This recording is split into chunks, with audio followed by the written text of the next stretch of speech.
బంధాలను కాపాడుకోవటానికి ఒక మెట్టు దిగు అని చెప్తూ ఉంటారు.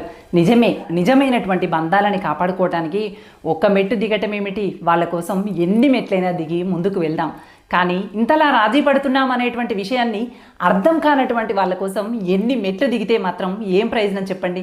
మనల్ని అర్థం చేసుకునేటువంటి వాళ్ళ కోసం, మన బంధాన్ని కోరుకునేటువంటి వాళ్ళ కోసం ఎన్ని మెట్లు దిగినా తప్పులేదు. కానీ మనల్ని అస్తమానం అపార్థం చేసుకుంటూ మనం వాళ్ళ కోసం తగ్గిన కొద్దీ తలబిరుసుతనాన్ని ప్రదర్శిస్తూ అర్థం చేసుకోలేనటువంటి వ్యక్తుల కోసం ఎన్ని మెట్లు దిగితే మాత్రం ఏం ప్రయోజనం. తల వంచిన కొద్దీ దగ్గరవ్వాలని ప్రయత్నించిన కొద్దీ మరింత దిగజారిపోవటం తప్ప పెద్దగా ప్రయోజనం ఏమీ ఉండదు.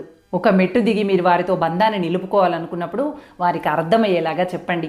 నిర్లక్ష్యంగా పట్టుదలగా నేను ఉండగలను, కానీ బంధాన్ని నిలుపుకోవాలనుకున్నాను కాబట్టి నీకోసం ఎన్ని మెట్లు దిగైనా వస్తున్నాను, అంతేకాని నన్ను నేను దిగజార్చుకోవటానికి కాదు అని అర్థమయ్యేలాగా